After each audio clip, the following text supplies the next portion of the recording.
Bismillahirrahmanirrahim. Assalamualaikum warahmatullahi wabarakatuh. Alhamdulillahirabbil alamin. Wa bihi nasta'in. Rabbi shrah li sadri wa yassir li amri wahlul 'uqdatam min lisani yafqahu qawli. Selawat dan salam ke atas junjungan besar dan Muhammad sallallahu alaihi wasallam, seluruh ahli keluarga baginda serta para sahabat baginda. Salam perlis, salam satu Malaysia dan salam sejahtera. Raja berdaulat, rakyat berilmu, negeri sejahtera perlis maju.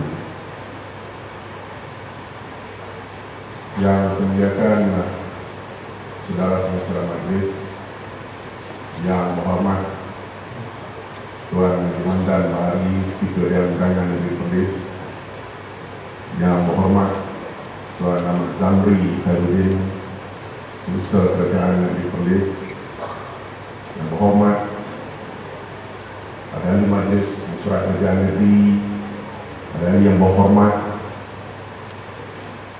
yang berbahagia Profesor Brigadier General Datuk Profesor Emeritus Dr. Kamarudin Muslim, Vice Chancellor Universiti Malaysia Perlis, yang berbahagia Datuk Profesor Dr.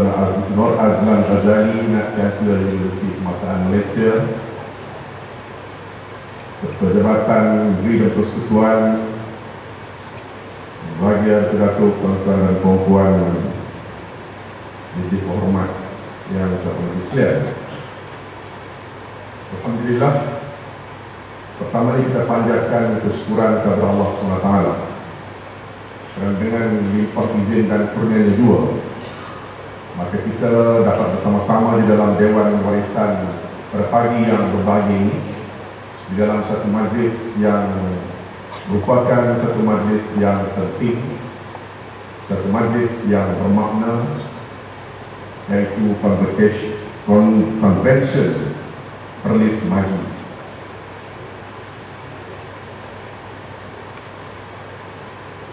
Tajuk Convention Perlis Maju sengaja dipilih sedemikian rupa. Kita tidak menjadikan tajuknya sebagai Convention Perlis Maju 2015 kerana kemajuan ini merupakan sesuatu yang berterusan, dan kerana itulah Convention Perlis Maju telah dipilih sebagai tajuk kepada convention kita pada hari ini. Saya ingin mengucapkan penghargaan dan setinggi-tinggi tahniah kepada pihak Rusia Perlis Maju, yaitu Unit Perancang Ekonomi Negeri dan juga UNIMED, yang telah bertugas lumus melakukan persediaan yang dikurapi untuk membolehkan convention kita pada pagi ini dapat dijalankan.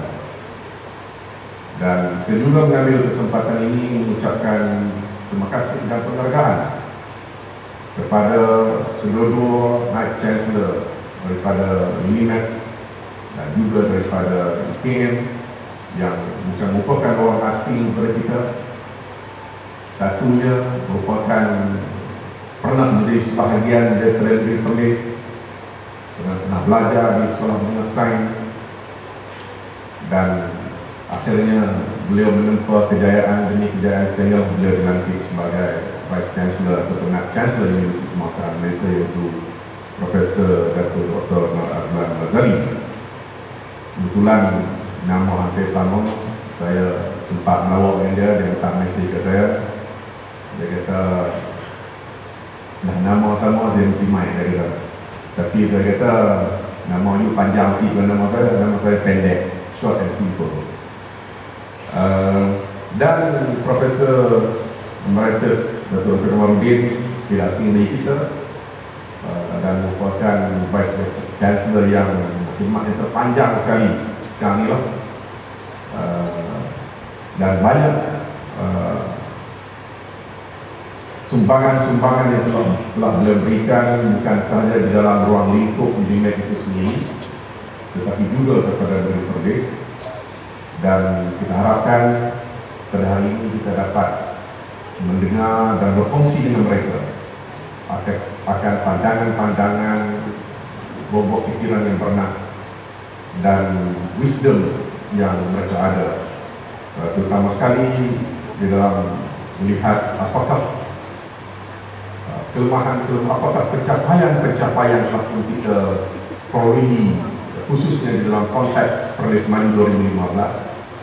Apakah kelemahan-kelemahan yang kita hadapi, yang kita sedari dan mungkin juga tidak sedari, dan lebih penting lagi ialah bagaimana kita melihat ke hadapan. It's the way forward that is more important. Whatever is past is past. So kita hanya dapat membuat pembetulan ke atas mana-mana kelemahan yang berlaku di masa yang lepas. Tuan-tuan dan puan-puan sekalian, kalau boleh saya menyorot kembali sedikit mengenai bagaimana atau bila kita telah memulakan pelancaran, kalau saya katakan begitu, Perlis Maju 2015. Ini bermula pada tahun 2005 apabila pentadbiran kerajaan ketika itu telah membuat pengumuman, yaitu untuk menjadikan Perlis sebagai negeri maju menjelang tahun 2015. Dan sehingga tahun 2010, komponen-komponen ataupun indikator-indikator telah dikenal pasti untuk memberikan definisi apakah itu yang dimaksudkan dengan Perlis Maju 2015. Apakah yang ingin dicapai? Dan ini tidak bermakna bahawa sebelum 2010 tidak ada tindakan-tindakan ataupun program-program yang dilakukan. Memang dilakukan sama ada secara sedar ataupun tidak sedar, tetapi secara rasminya pengenalan kepada indikator-indikator untuk mencapai Perlis Maju 2015 itu telah bermula pada tahun 2010, dan saya dimaklumkan bahawa pentadbiran kerajaan di ketika itu telah mengadakan lawatan ke The Hague, yaitu ke Ibu Pejabat OECD, Organisation for Economic Development and Cooperation, Economic Cooperation and Development di Netherlands, di The Hague, untuk melihat dan menggunakan indikator-indikator yang digunakan oleh negara OECD untuk digunakan di negeri Perlis sebagai komponen-komponen penting untuk mencapai Perlis Maju 2015 itu. Dan tahun 2011, 53 indikator telah ditamatkan, dan bermula daripada tahun itu, maka tindakan-tindakan yang secara terancang dan sistematik telah dilakukan untuk memastikan supaya 53 indikator itu dapat dicapai. Dan saya telah mengambil alih teraju kepimpinan kerajaan negeri Perlis bermula pada bulan Mei tahun 2013. Dan saya masih ingat ketika saya mula mengambil alih teraju pentadbiran kerajaan negeri Perlis, kita telah mencapai ketika itu hanya kurang sedikit daripada 80% daripada 53 indikator yang telah ditetapkan tersebut. Dan kalau tak silap saya, jumlahnya adalah sebanyak 43 indikator berbanding dengan 53 keseluruhannya. Dan sepanjang tempoh tersebut sehinggalah 31 pada bulan 12 tahun 2015, apabila vision ataupun wawasan negeri Perlis Maju 2015 itu melakukan tirainya, kita telah mencapai sebanyak 90,57%.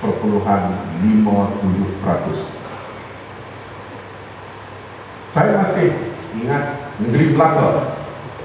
Negeri Melaka telah menetapkan indikator-indikator mereka sendiri yang berjumlah 33.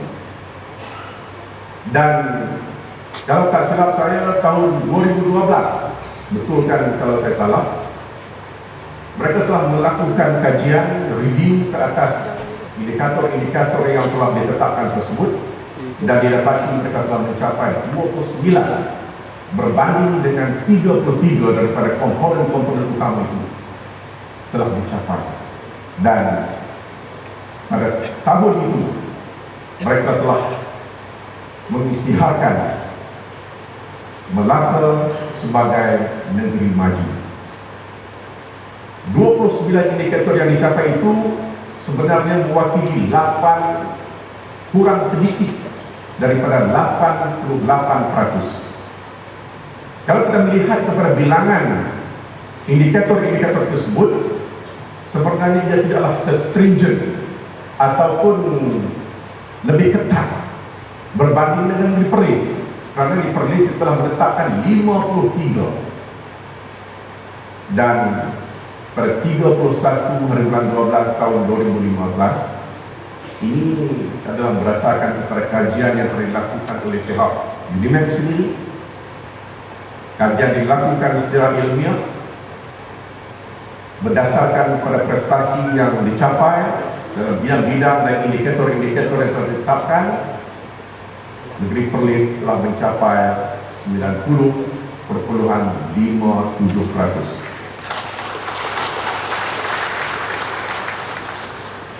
Walaupun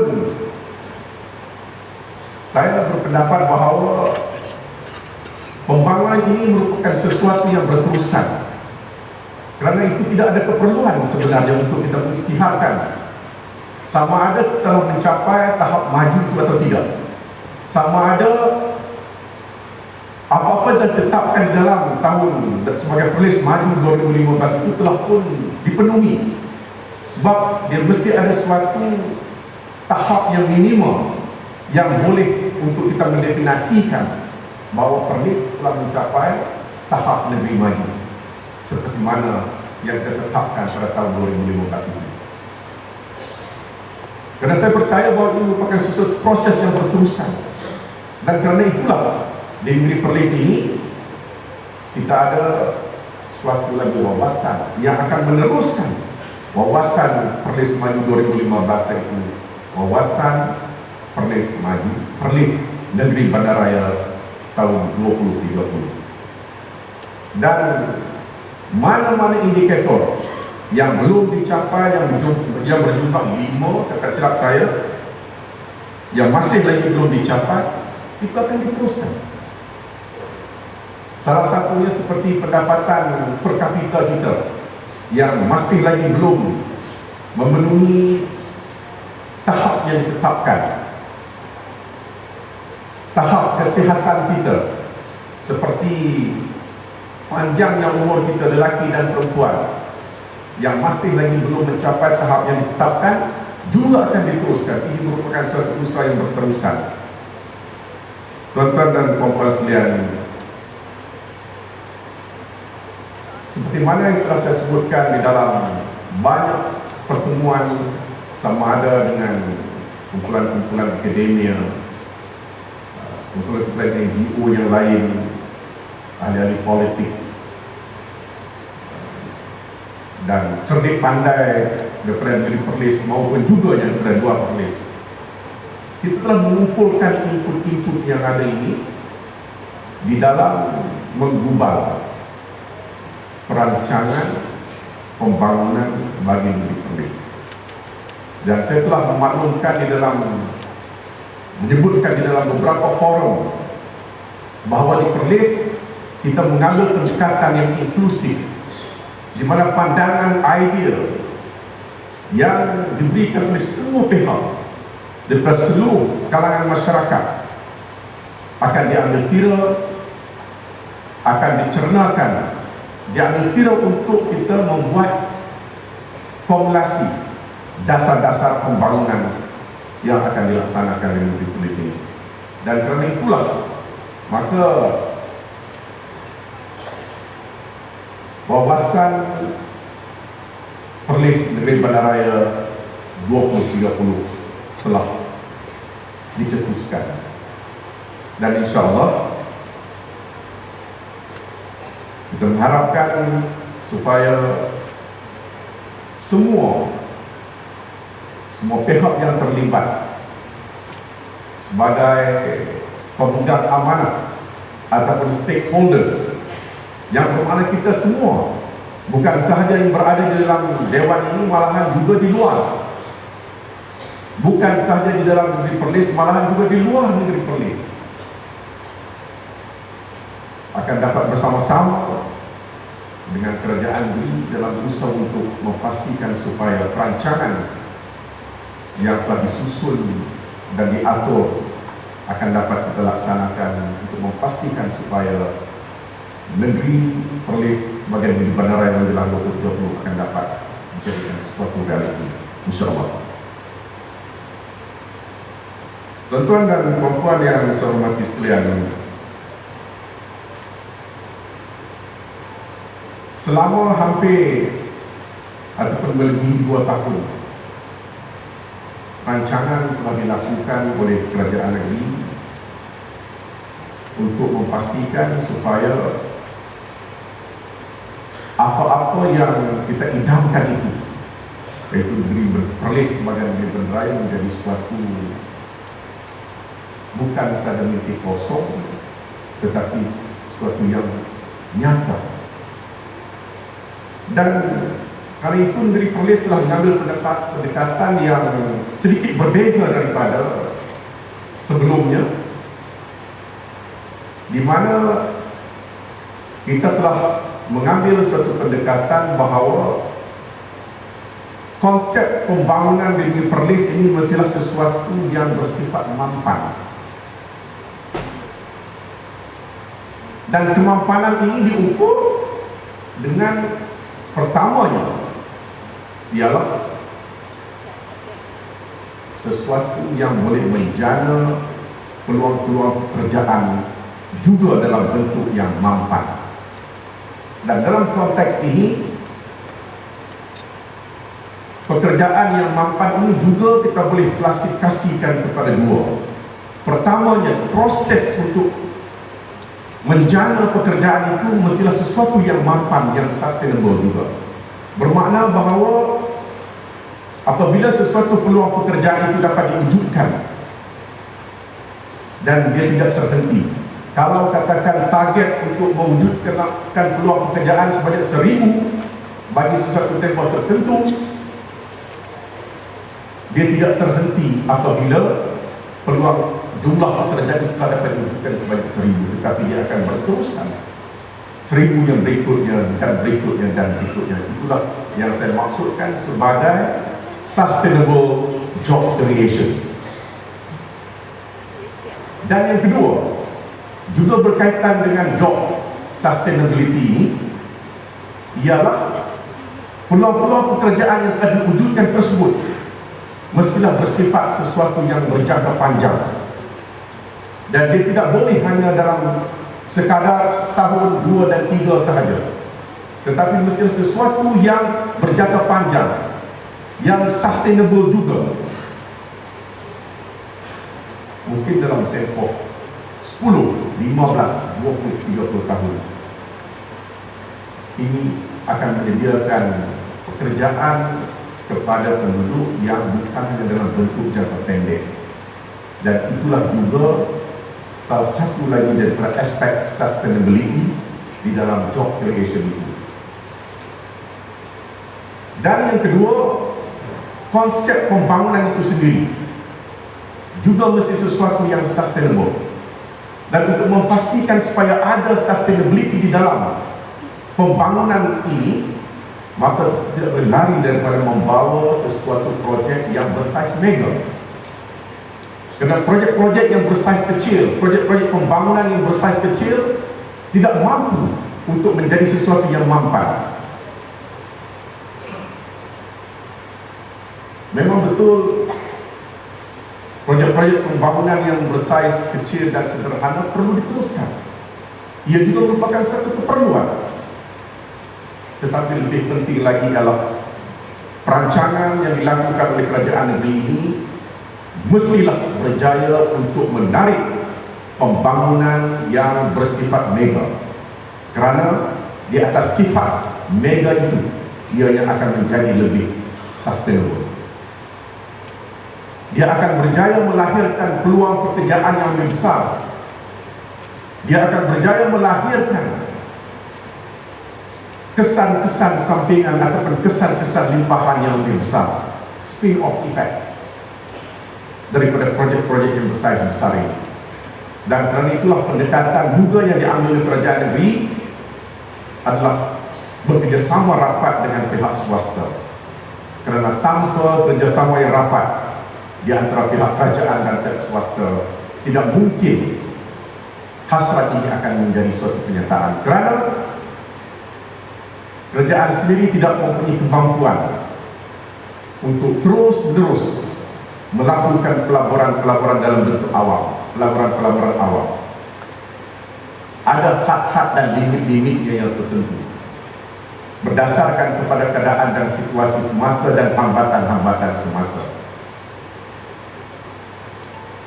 Dan untuk membolehkan pelaburan besar ini datang dan ditarikan di negeri Perlis, sesuatu mesti dilakukan oleh pihak kerajaan. Dan di dalam hal inilah maka pelaburan awam itu adalah penting. Pelaburan pihak kerajaan untuk memastikan supaya infrastruktur prasarana yang diperlukan yang ditarikan kepada pelabur-pelabur ini dapat disediakan. Dan inilah sebenarnya yang sedang dilakukan oleh kerajaan negeri. Dia telah melakukan perancangan yang lebih teliti, dan dalam konteks ini untuk memastikan supaya apa yang dihasratkan ini dapat dilaksanakan dan akhirnya menjadi kenyataan, maka kerajaan negeri telah merancang untuk mewujudkan pusat pertumbuhan ekonomi utama di negeri Perlis. Dan di dalam hal ini kerajaan negeri telah mengenal pasti 4 pusat pertumbuhan utama yang akan menjadi pemangkin kepada pembangunan di seluruh negeri Perlis. Yang pertama ialah yang kita panggil sebagai hub industri dan logistik di Lembah Puting di kawasan Parlimen Tanah Besar, dan ini termasuklah juga projek yang sekarang ini telah diiktiraf sebagai projek nasional, yaitu Pelabuhan Darat Perlis ataupun Perlis Inland Port, sebahagian daripada pembangunan industri dan logistik di Lembah Puting itu.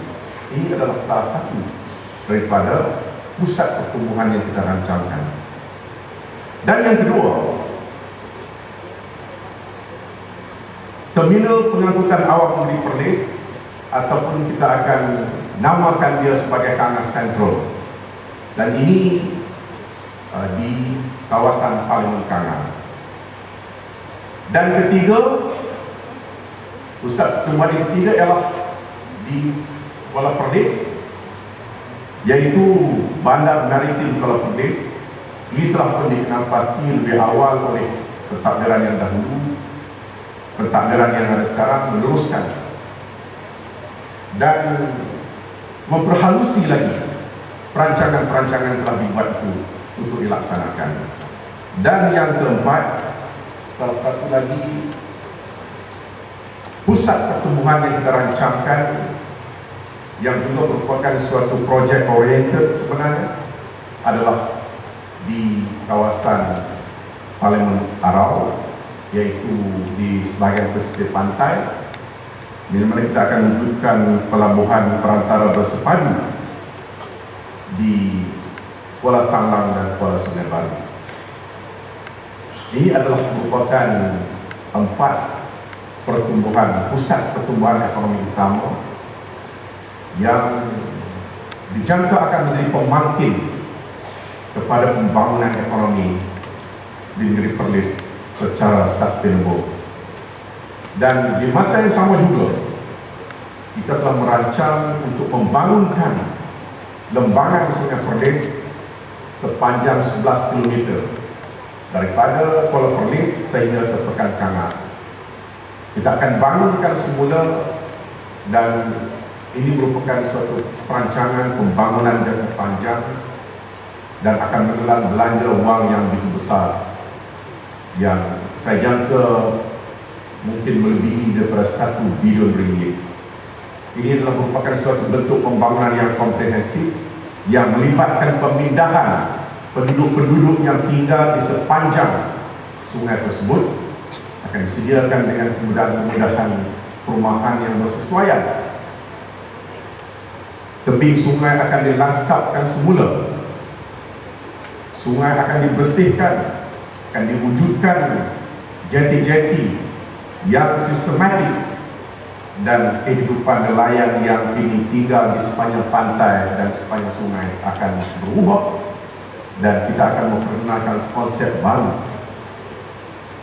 kehidupan nelayan di negeri Perlis, insyaAllah. Ini adalah merupakan satu lagi komponen pembangunan negeri Perlis yang dijangka akan juga menjadi suatu pembangkit kepada pembangunan di negeri Perlis keseluruhannya, yang kita harapkan akan menghasilkan cita-cita untuk mencapai negeri Perlis sebagai negeri benerai menjelang tahun 2030. Tuan-tuan dan puan-puan sekalian, seperti mana saya sebutkan awal tadi, pelaburan awam adalah penting untuk memastikan supaya kita dapat menyediakan infrastruktur atau prasarana untuk menjadi tarikan kepada pihak pelabur untuk membawa pelaburan yang besar ke negeri Perlis, untuk memastikan supaya kita ada satu bentuk pembangunan yang sustainability daripada job creation dan sebagainya. Dan perancangan telah dibuat.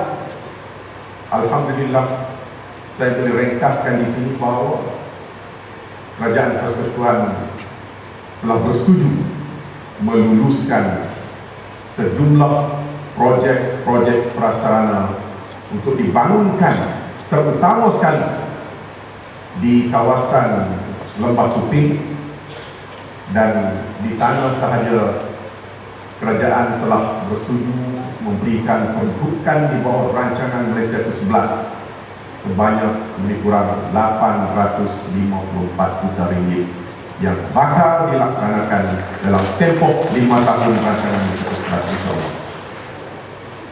Dan ini merupakan suatu very conservative estimate. I would think that finally, the amount of 854 million ringgit is not sufficient. The figure can balloon to over a billion ringgit.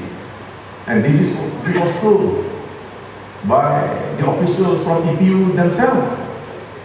They said your estimation is very conservative. Jadi saya merasakan bahawa menjelang 2020 berakhirnya rancangan Malaysia ke-11, kemungkinan angka yang hampir 1 bilion ringgit itu akan melepasi 1 bilion. Itu baru satu projek pertumbuhan ekonomi di Padang Besar. Dan sepanjang tempoh rancangan Malaysia ke-11, negeri Perlis telah diluluskan peruntukan sebanyak 2.75 bilion ringgit, di mana sebanyak 77 projek yang besar, yang sederhana besar, dan yang kecil akan dilaksanakan di negeri Perlis.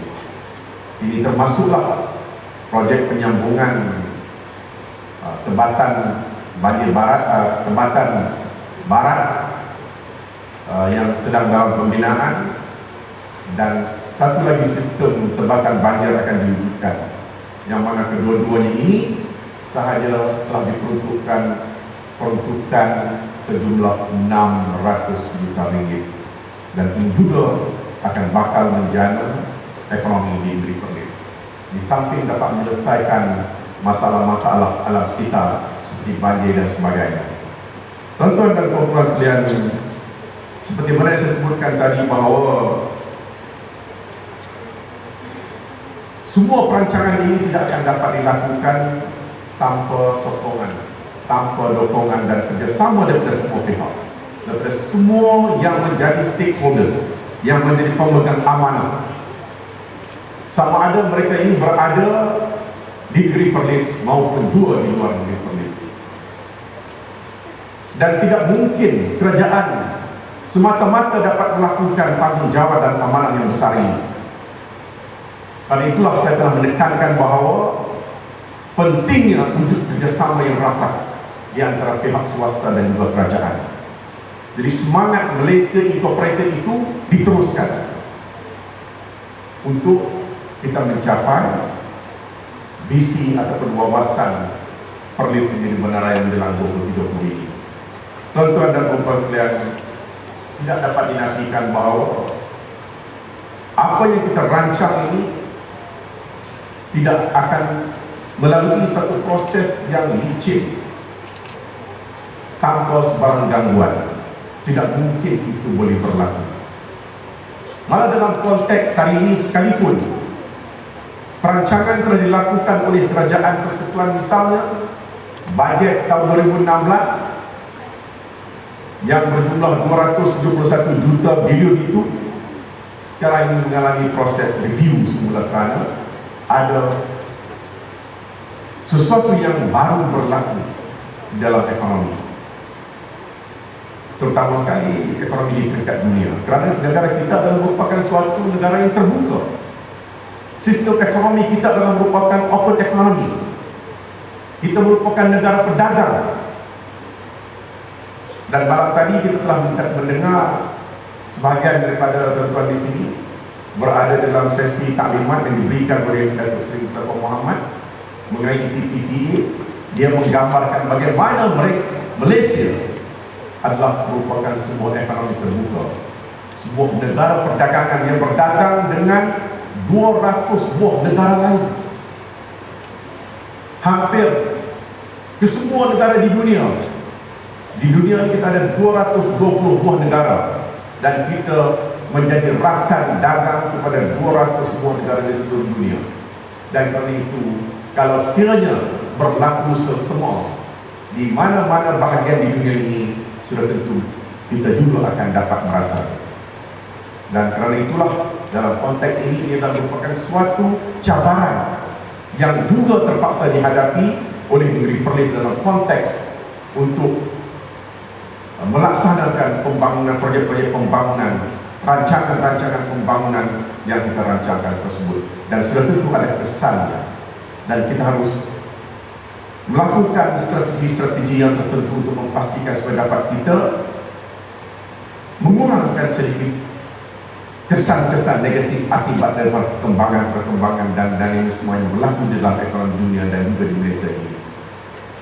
Dan cabaran-cabaran yang lain seperti kejatuhan harga minyak misalnya, yang begitu jatuh begitu cepat sekali. Seminggu yang lepas harga minyak telah jatuh ke paras 26 US dollar setong, dan alhamdulillah dia telah recover sedikit demi sedikit, dan hari ini dia berada di paras 32 US dollar setong. Ini sudah tentu ada kesannya kepada pembangunan di negeri Perlis, kerana kita bergantung by and large, the lion's share of the allocation is from the federal government. So kalau sekiranya kerajaan persekutuan terkesan akibat daripada penurunan harga minyak ini, maka sudah tentulah ia juga akan memberi kesan kepada peruntukan yang akan diberikan kepada kerajaan negeri. Tapi kita mengharapkan dan kita berdoa supaya peruntukan ini tidak dikurangkan. Dan dalam bisik-bisik saya dengan kawan daripada EPU dan juga kanan daripada Jabatan Perdana Menteri, dan kita mungkin Perlis ini peruntukannya tidak akan dikurangkan, insyaAllah. Tuan-tuan dan puan-puan sekalian,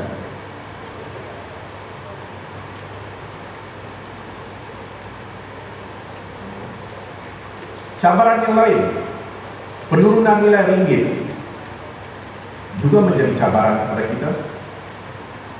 Kerana akibat penurunan ini, maka harga import barangan akan meningkat. Dan sudah tentu, pelaburan yang kita akan bawa ke negeri Perlis juga mungkin akan terkesan. Kerana tidak semua capital asset yang diperlukan untuk memajukan negeri Perlis ini boleh dibeli daripada dalam negara semata-mata. Dan ia memerlukan pembelian di luar negara yang sudah tentu akan ada kesan yang akibat daripada peningkatan ataupun kejatuhan nilai ringgit ini. Tetapi alhamdulillah kita nampak nilai ringgit sudah agak stabil, dan pada hari ini saya telah cek tadi, nilai ringgit telah meningkat kepada 4.29 ringgit untuk 1 US dollar berbanding dengan 4.4 beberapa hari yang lalu.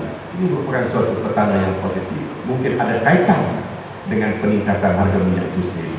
InsyaAllah kita mendoakan supaya keadaan menjadi lebih baik di masa yang akan datang, dan di semasa yang 5 tahun yang akan datang untuk membolehkan kita melaksanakan perancangan kita lakukan ini dengan sempurna. Dan yang lebih besar lagi cabarannya ialah ini yang saya selalu sebutkan, yaitu berkenaan dengan sejauh mana negeri Perlis, rakyat negeri Perlis bersedia untuk menerima pembangunan yang akan dibawa ini, dan lebih penting lagi, bukan hanya sekadar untuk menerima, tetapi untuk memainkan peranan secara aktif dan mendapat manfaat daripada faedah pembangunan yang akan dibawa ini.